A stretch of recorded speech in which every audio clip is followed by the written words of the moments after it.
जय श्री कृष्ण। नमस्कार दोस्तों, स्वागत है आप सभी का मेरे YouTube चैनल पर। दोस्तों आज मैं आपको जेठ मास महात्म के 23वें अध्याय की कथा सुना रही हूँ। वीडियो को लाइक करें, शेयर करें, चैनल को सब्सक्राइब जरूर करें।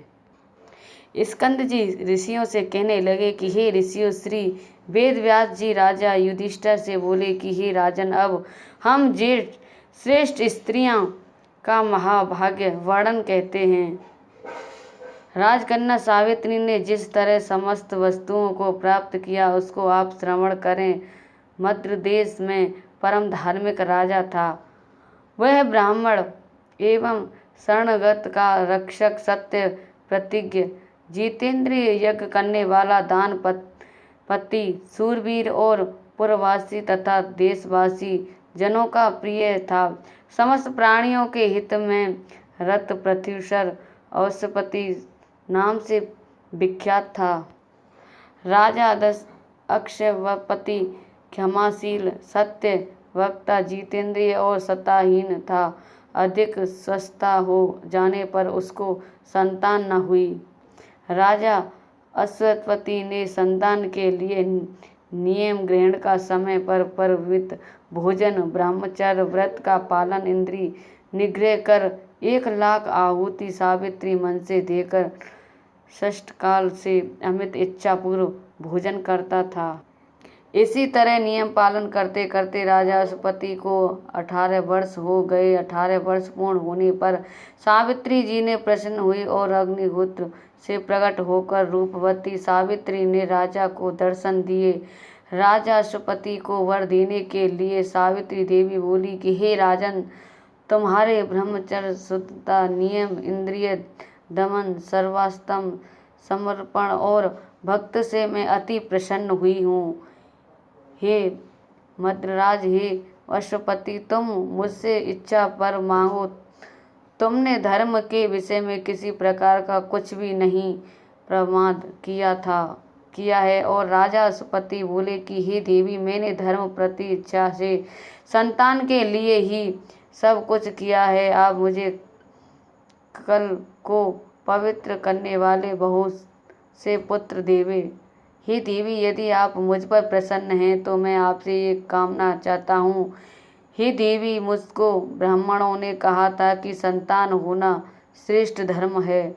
सावित्री कहने लगी कि हे राजन, मैंने पहले ही तुम्हारे अभिप्रयास को नजर कर तुम्हारे पुत्र के लिए ब्रह्मा जी से कहा है। ब्रह्मा जी की कृपा से तुम्हारे शीघ्र ही एक कन्या होगी।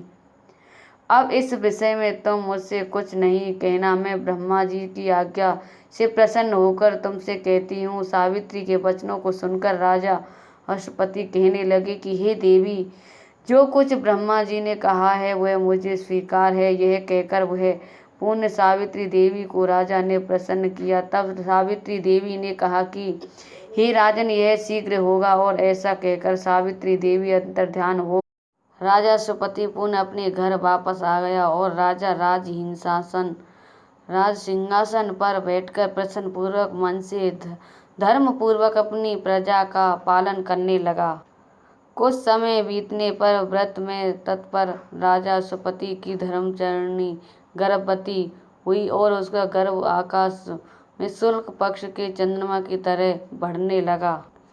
प्रवस काल आने पर इस रानी के गर्भ से एक कमल लोचना कन्या उत्पन्न हुई। राजा अश्वपति ने उस कन्या को जात कर्मादि संस्कार कराया, जो श्री सावित्री देवी की कृपा से उनकी 1,00,000 आहुति देने से उत्पन्न हुई थी। इसलिए ब्राह्मणों ने उसका नाम राजा अश्वपति की संपत्ति से सावित्री रखा। वह राजकन्या शरीरधारी लक्ष्मी के समान बढ़ने लगी और समय पाकर जब वह कन्या युवती हुई तब उस सुद्यमा सुखिणी को स्वर्ण प्रतिमा के समान देखकर लोगों ने यह निश्चय किया कि राजा को यह देव कन्या मिली है। उस कमल पत्र के समान नेत्र वाली कन्या के तेजस से जलती हुई अग्नि के समान तेजस्विनी देखकर उसके तेज से बाधित होकर किसी ने उसे नहीं वरा।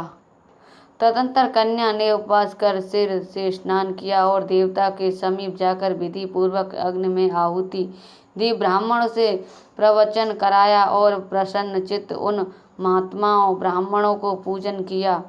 उसके पश्चात लक्ष्मी के समान रूपवती वह राजकन्या पिता के पास गई और पिता के चरणों में अभिवादन कर शेष सब समाचार कहा।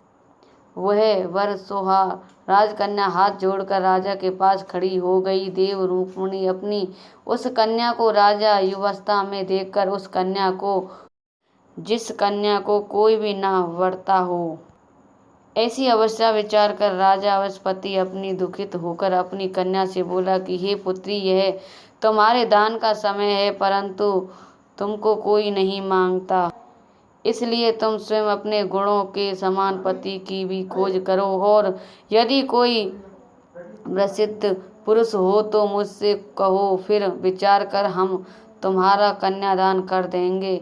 तुम जैसा पति चाहती हो वैसा वर ब्राह्मणों से पढ़ा जाता हुआ जैसा वर धर्मशास्त्र में सुना हो। कल्याणी, मेरे वचनों को सुनकर वैसा ही तुम करो। समय पर विवाह न करने पर कन्या पिता से कहे कि मेरा विवाह कर दीजिए, और पति से कुछ कहना हो तो नम्रता पूर्वक कहो, तथा पति के न रहने पर और माता के आर्थिक होने पर पुत्र से कहे। यह सब बात समझकर तुम पति को खोज करो, जिससे हम देवताओं की निगाह में न हो जाए।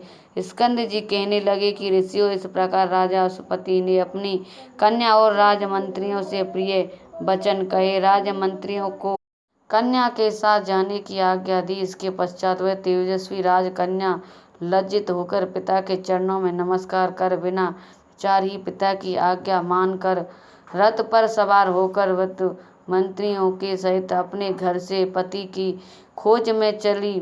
वह कन्या राज ऋषियों से तेजोपन में गई। वहां पर वयोवृद्ध माननीय लोगों के चरणों में प्रणाम कर क्रम से समस्त तीर्थों में गई और वन में समस्त तीर्थों में जाकर ऋषियों को आशीर्वाद लेने लगी, और वो जो ब्राह्मणों का श्रेष्ठ तेजोवन था उसको त्याग कर अनेक देशों में गईं। इति श्री जेठ मास महात्म 23वां अध्याय संपूर्ण। बोलो विष्णु भगवान की जय।